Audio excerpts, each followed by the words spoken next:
vídeo passado eu falei com vocês sobre a questão de atendimento em domicílio, né? Isso me fez lembrar de algumas situações que podem dar muito errado no atendimento em domicílio. E como que a gente pode reverter isso? E eu aprendi a reverter essas situações sempre me dando mal. Então todas as vezes que eu me dei mal em alguma situação, eu reaprendi para poder fazer melhor no próximo caso. Então tudo pode dar errado no atendimento em domicílio, principalmente porque você não está dentro do seu consultório, porque o consultório você sabe em cada gaveta o que tem. Agora, quando você está na casa do cliente, se sua maleta não for bem, se não for bem equipada, você vai se lascar em algum momento, nem que seja você esquecer uma focinheira, um cortador de unha, uma falta de um esparadrapo, enfim. Qualquer coisa pode te lascar no meio do atendimento. Então a primeira coisa que você tem que estar bem ciente é sobre o material que você vai levar. Quais são os medicamentos que você tem que ter? Por que você tem que ter esses medicamentos? E quais situações você vai usar? Quais são os materiais que você tem que ter? Pinça para quê? Tubo para coleta? Qual que você tem que ter? Você tem que ter o depósito de lâmina? Você tem lâmina? Né? Então tudo isso tem que ser bem pensado para que não falte nada na hora do cliente. Nada pode faltar, primeiro por conta da percepção do cliente. O cliente ele não pode perceber que você está perdido, tá? Então se você faltou material para coletar exame, para carregar o exame, o cliente ele percebe isso claramente, e aí ele começa a ficar preocupado, e qualquer coisa que você fizer ou prescrever, ele não vai confiar tão 100% que se ele tivesse seguro. Além disso, se você não tiver o material correto, pode ser que você não consiga vender. Quando eu falo vender, você não consegue vender um exame. Quando eu tô falando de vender um exame, você não tá vendendo um exame à toa, tá? Porque quando a gente fala vender, as pessoas acham que a gente tá vendendo, mas que não precisa. Mas que a gente precisa vender um exame. Se a gente acha que o animal precisa de hemograma, a gente tem que fazer a pessoa entender que precisa de hemograma e pagar esse hemograma. Então a gente tá vendendo de qualquer forma. Então você tem que ter o material para você conseguir convencer a pessoa que ela precisa daquele exame. Além do material, você tem que ter o conhecimento, obviamente, para poder explicar e fazer sentido para a pessoa que ela precisa pagar aquele exame, porque o animal dela precisa também. Algumas perguntas também são muito importantes. Por exemplo, toda vez que um cliente me procura lá no WhatsApp para poder marcar a consulta, eu já faço a seguinte pergunta: o que foi que fez você procurar o atendimento médico veterinário? O que está acontecendo com o seu animal? Você consegue me adiantar algumas coisas? Por quê? Porque nem tudo consegue ser resolvido dentro do atendimento em domicílio. Algumas coisas só dá para resolver na clínica. Então, se o animal está prostrado há 3 dias, o que eu vou fazer na casa da pessoa? Eu vou acabar tendo que ir lá e encaminhar ele para uma internação. Então, eu sou a favor de não fazer a pessoa gastar dinheiro 2 vezes. Se eu sei que eu não vou resolver ali, eu não vou ali tirar o dinheiro da pessoa para fazer ela gastar de novo na clínica. Percepção ruim do cliente. Daqui a pouco esse cliente não te indica. Não vale a pena aquele dinheiro, porque aquele dinheiro vai fazer você deixar de ganhar outros clientes. Né? Quantas vezes já aconteceu de cliente me procurar, eu podia ter ido na casa do cliente, ido lá, coletado um sangue, encaminhado para internação, mas eu não fiz isso, porque seria muito melhor para o cliente e para o paciente ir direto para a clínica, seria muito mais rápido, né? Então a chance de dar um ruim ali comigo seria muito pior, e aí esse cliente me queima.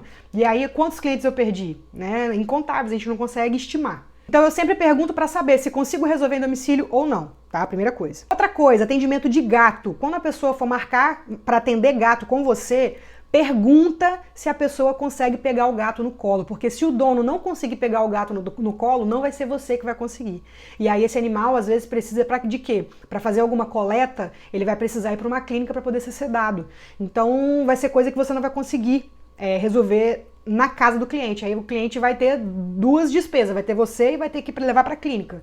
Então a gente evita isso aí também. Outra coisa, sempre antes de agendar a vacinação, você manda uma mensagem para o cliente avisando: fulaninho, antes da vacinação, qualquer mudança de comportamento, qualquer mudança de fezes, qualquer mudança de vômito, qualquer coisa que houver diferente nesse animal, você me avisa. Porque já aconteceu da cliente marcar vacina comigo, chegar lá na hora, ela fala: nossa, ele tá vomitando desde ontem. Ou seja, não é vacina, vou ter que fazer uma consulta. E às vezes o cliente não entende muito bem isso. Então, sempre deixa claro isso. Qualquer mudança de comportamento do animal, avise antes da vacina, pois não poderá vacinar se ele não estiver 100%.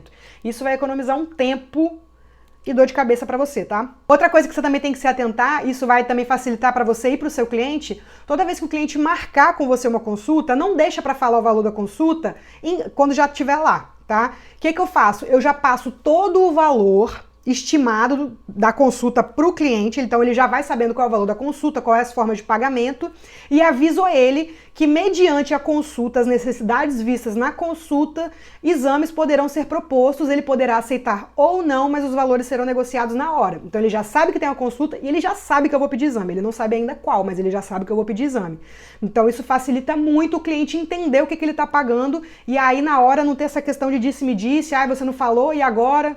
Então já fala todo o valor antes. Isso, nossa, economiza uma dor de cabeça danada. Sempre carrega bolsa térmica e bolsa de gelo. Qualquer coleta de exame para você poder carregar ele fresquinho. Isso é uma dica leve, porque às vezes a gente nem vai fazer vacina e não leva bolsinha de gelo. Sempre leva gelo. Outra coisa também, que uma vez eu fiquei 40 minutos na casa do cliente só para poder pegar o gato, tá? Avisa antes, fulana, vou chegar na sua casa às 5 horas da tarde, 4 horas da tarde, pega o Xaninho, pega seu gatinho e deixa ele em um ambiente onde ele não vai se esconder, ou que se ele se esconda seja fácil de pegar.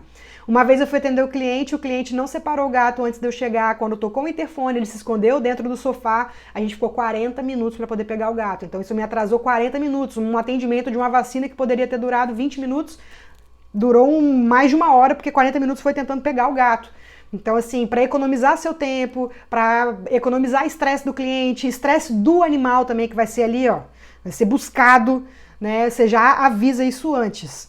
O ideal é que você tenha alguns cardzinhos, a gente já tem algumas propostas de cardzinho pronta, com todas essas informações. Aí quando o cliente manda mensagem pra gente pra poder marcar, a gente já manda esse cardzinho pronto, ele já tem todas as informações, então ele já sabe. Outra coisa, anotem tudo que você faz no animal. Nem é por questão de nada, mas obviamente você tem que ter o prontuário, né? Isso é uma regra, você tem que ter o prontuário. Mas anota tudo que você faz no animal. Anota o que você viu no animal, anota o que você fez no animal, anota quais vacinas tomou. Primeira coisa, obviamente, cuidados médicos. Você vai ter todo o histórico daquele animal para você saber atender. Até porque a gente atende tanto animal que a gente vai esquecendo as coisas que vão aparecendo. E aí quando o cliente te fala daquele animal e você não lembra, é muito feio você não lembrar. Porque o cliente, ele nunca imagina que você atendeu 100 animais naquela semana. Ele acha que o animal dele é o único. E aí, se você não faz parecer com que o animal dele seja o único, ele vai perder a percepção boa em você, entendeu? Então isso é muito importante. Então se você tem prontuário, você sabe tudo que você fez, você sabe tudo que o animal teve, você sabe o andamento do tratamento. Outra coisa, questão financeira. Se você tem todo o cadastro do animal, tudo que ele fez, você sabe quando é que foi a última vacina, você sabe quando é que foi o último check-up, você consegue oferecer dentro do tempo certo novamente. Então, ao invés da pessoa pensar, a vacina tá atrasada, preciso levar urgente no veterinário. Não, você já vai chegar com a mensagem, oi fulano, tudo bom? O Totó tá precisando fazer as vacinas, tem aqui no meu registro que venceu tal e tal dia, vamos marcar?